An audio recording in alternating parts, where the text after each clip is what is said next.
Good afternoon. Welcome to Ditokello Tsa Hao. I'm your host, Tshepo Ngoato, and today we're going to be speaking about stigma and discrimination and diversity. And we're going to be speaking to a wonderful guest here who's here with us today, who's going to be going into detail about it. But before that, can you kindly follow us on all the social media pages at Senec_trust, and also to ensure to go to our all call to action number 067-267-3103. And before that, please make sure that you follow and like us at all times. Today we've got an amazing lady called Minothando. She will go into detail pertaining stigma and discrimination. How are you? I'm good. How about yourself? I'm well, thanks. Do you mind telling us a bit about yourself? Because there's viewers out there that don't know you. Because I hear that you're famous. I didn't know that I'm famous. I'm Minothando, 26-year-old transgender woman. Originally from the Free State in Bloemfontein. I'm currently based in Pretoria because I work for Access Chapter 2. I am a queer activist, very passionate about the liberation of LGBTQI people, even though most say we are already liberated in the democracy, yes, South Africa, but I don't see it. So I've dedicated my life to activism and advocating for human rights.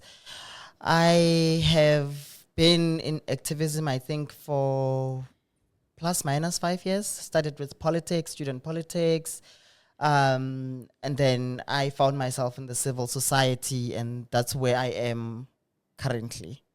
Okay. Yeah. So you've been working for quite a while, I guess.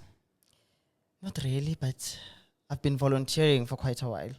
Okay. Then tell me something. What does stigma and discrimination mean in the context of health? Okay, so stigma, unpacking it, what it is first before we can go to the context of health.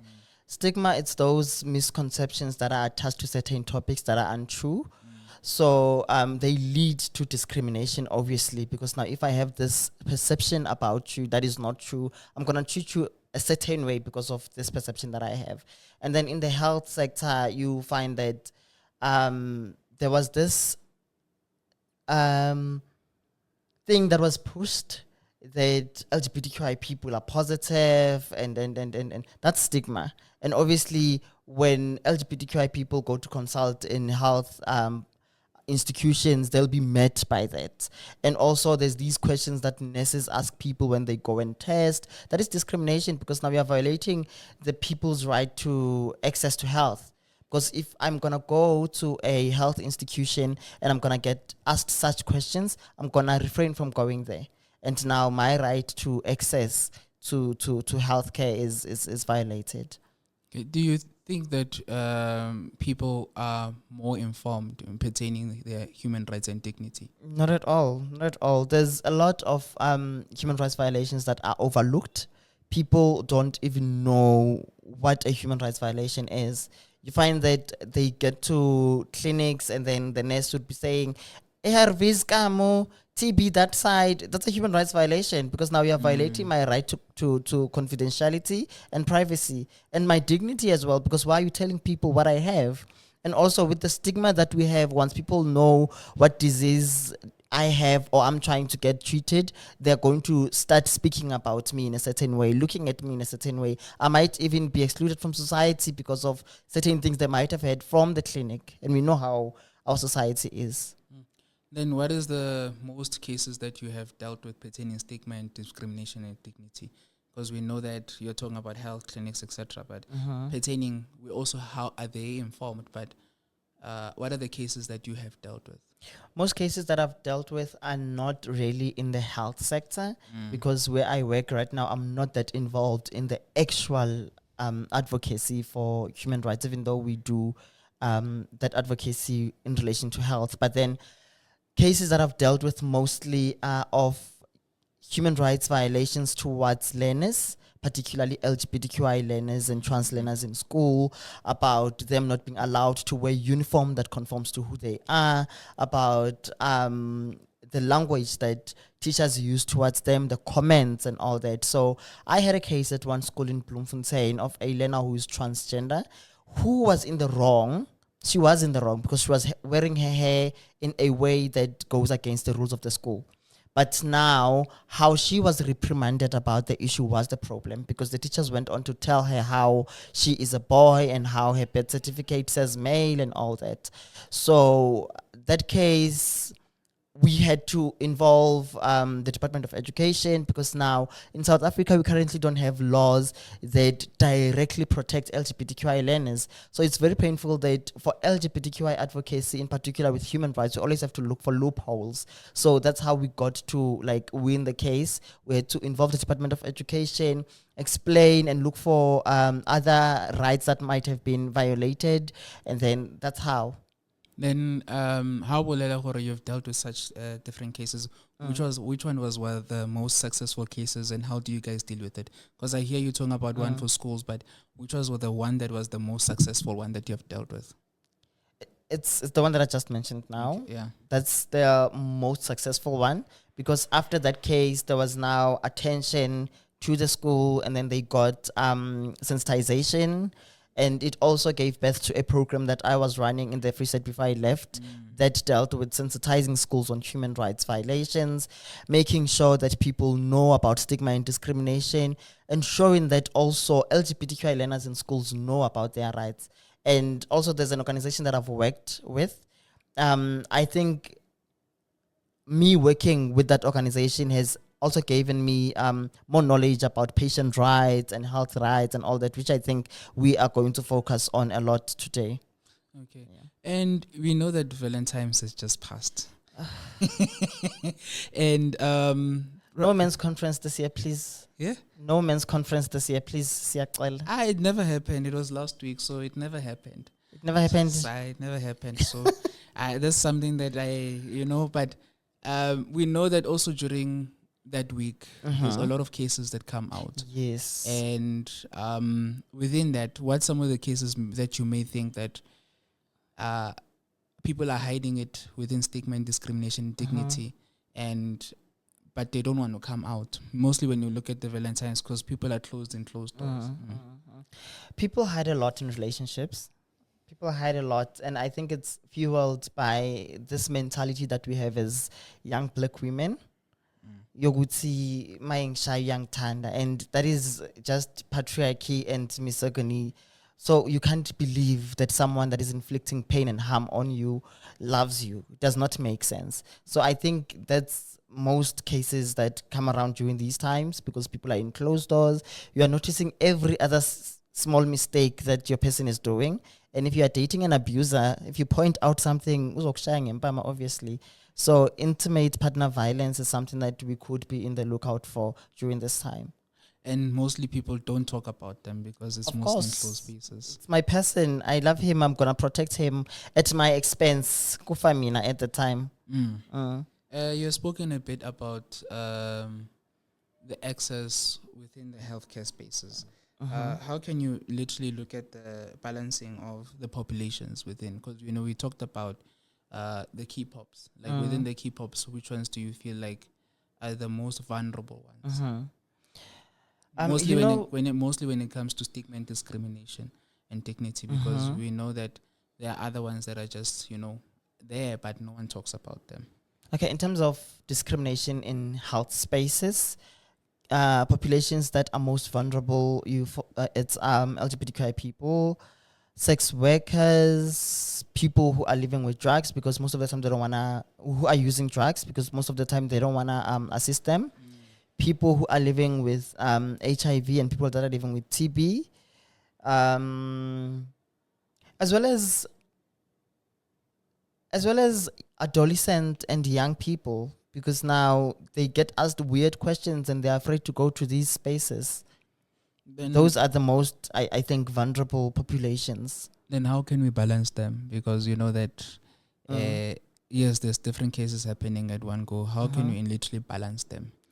With discrimination, it's important to always look at things from a point of intersectionality, because we are all human, but we are different in our own ways, and those differences are the ones that bring the discrimination to us. So the first thing that people have to do is to respect everyone and affirm them. And then from there, we won't be having to deal with stigma and discrimination, because if you affirm me for who I am, and you respect me as a human being, you won't be saying those nasty stuff and violating my right to access to healthcare. With that being said, what change would you like to see regarding dignity in South Africa? What change do you think is really the highest priority that needs to change in South Africa? I think the first thing that our parliament could do, or our government could do, is to stop doing this runaround that they are doing with the official identity management policy.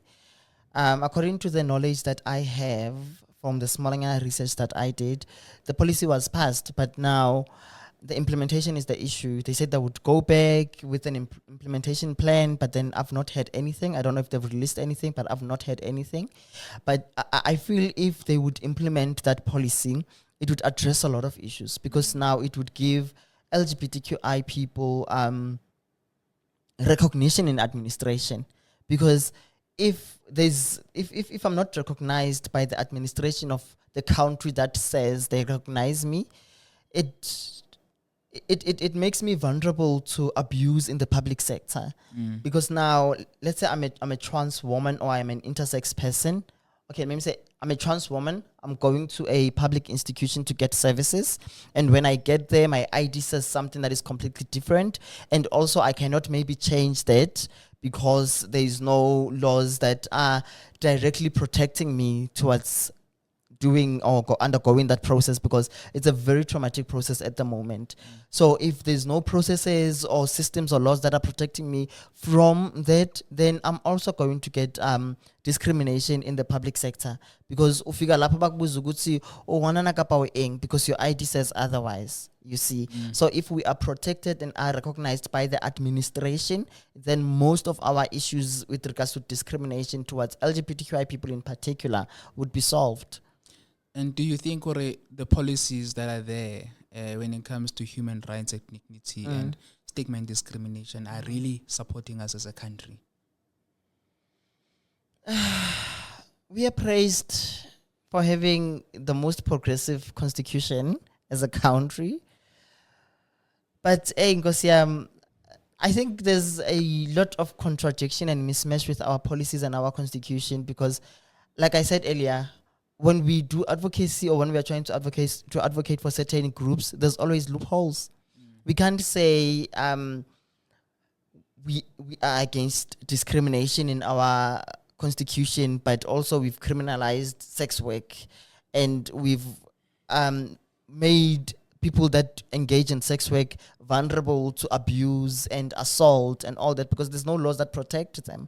So our constitution and our policies really need us to look at them and see how we can make sure that everything aligns, because we have a very good and progressive constitution. We just need to have policies that support it.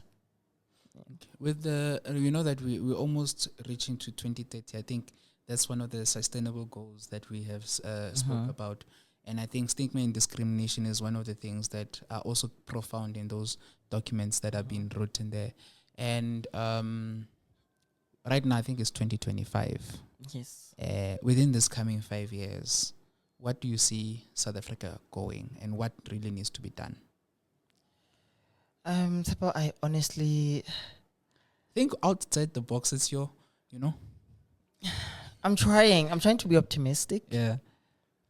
But it's difficult for me, because there's just a lot that is happening, and you see things that are not supposed to drag as long as they've dragging. So I don't know what I can say. Maybe in the next 5 years, I think would be here in advocacy towards. It's very difficult for me, even because of how things just take a sharp turn, and how when we change local government and national government, we lose the people that had promised us certain things and that had actually started the work. And now the new people that have come in, we now have to sensitize them. We are starting from scratch. So I don't know, honestly. I honestly don't know. Meaning that we still have a long way to go. Yeah. So we've came to the end of the show, né? But before that, I want you to tell something to our viewers. Mostly, that there's a certain young person who's out there who's in the stigma, who are being stigmatized and discriminated by, within the school settings, community, churches, etc. What is the most powerful message that you can literally give them out there? I don't know how you measure power, but but being different is not a curse. It's actually a blessing. So they should just embrace who they are. And if they are met with such difficulties of discrimination and stigma, they should just reach out to organizations such as this one, Access Chapter 2 and others to get assistance, because we are there. Activists are there, and we are there to ensure that their human rights are protected. So they should just live their truth and make sure that they get connected with people that actually have the resources to assist them in situations where they've been violated. Thank you very much for joining us. It's a pleasure. You could listen from our guest what she had to say today pertaining stigma and discrimination and dignity. But please make sure that you join us next time, same place at 3 p.m. More Ditokello Tsa Hao. And please also make sure that you follow us on all our social media pages at @SANEC_trust, and simply just go to our call to action number, which is 067-267-3103. Kanako e 1. Tanko, ke Ditokello Tsa Hao. Sharp.